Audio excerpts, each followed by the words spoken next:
নমস্কার, আমি ডক্টর সৌভিক চ্যাটার্জি। আমি কনসালটেন্ট ইউরোলজিস্ট।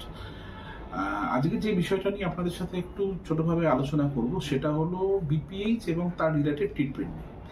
বিপিএইচ হলো সোজা কথায় বলতে গিয়ে বিনাইন প্রস্টেটিক হাইপারপ্লেসিয়া বা হাইপারট্রফি।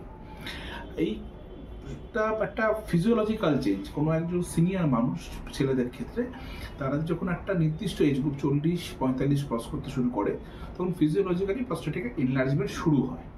সেই প্রস্টেটিক এনলার্জমেন্ট মানেই যে সবসময় সেটা সিমটম প্রডিউস করবে এমন নয়।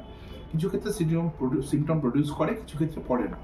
সিমটম প্রডিউস করলে জেনারেলি আমরা শুরু করি পেশেন্টের কিছু ড্রাগ থেরাপি এবং কিছু লাইফস্টাইল মডিফিকেশনের মাধ্যমে। বেশিরভাগ ক্ষেত্রে আজকালকার দিনে যে ড্রাগ অ্যাভেলেবেল তাতে কিন্তু এগুলো এফেক্টিভলি আমরা সারিয়ে তুলতে পারি, কন্ট্রোলের ভেতরে আনতে পারি। হ্যাঁ, পেশেন্টকে একটা মেডিকেশন খেয়ে যেতে হয়, মাঝে মাঝে যে চেক আপ করাতে হয় সেগুলো তো আছে, কিন্তু সাধারণত এটা মেডিসিন বা বিহেভিয়ারাল থেরাপির মাধ্যমে এটা কিন্তু আমরা কন্ট্রোলে রাখতে পারি। ক্ষেত্র বিশেষে যেগুলো এই সব ওষুধের মাধ্যমেও কন্ট্রোল হচ্ছে না বা কিছু কমপ্লিকেশন অ্যারাইজ করেছে, যেমন ধরুন পেচ্ছাপটা আটকে যাচ্ছে, অনেকটা পেচ্ছাপ জমে যাচ্ছে বা বারে বারে পেচ্ছাপের সাথে রক্ত আসছে, রিকারেন্ট ইউটিআই হচ্ছে, সেগুলোর ক্ষেত্রে আমাদের অপারেশনের দিকে এগোতে হয়। আজকালকার দিনে কলকাতা শহরে সমস্ত রকম মডার্ন ফেসিলিটি অ্যাভেলেবেল। আমরা বিভিন্ন রকম মডার্ন পদ্ধতির মাধ্যমে অপারেশন করে থাকি। তার মধ্যে যেমন টিইউআরপি এবং লেজার সার্জারি মানে হলে যেমন রয়েছে, এটা কনভেনশনাল, এগুলো তো সবচেয়ে ভালো এবং time tested procedures. Newer modality of ট্রিটমেন্টসও কিন্তু কলকাতা শহরে অ্যাভেলেবেল। তার মধ্যে একটা অন্যতম হলো রিজম থেরাপি, যেগুলো এখন অনেকগুলো প্রাইভেট সেট আপে অ্যাভেলেবেল।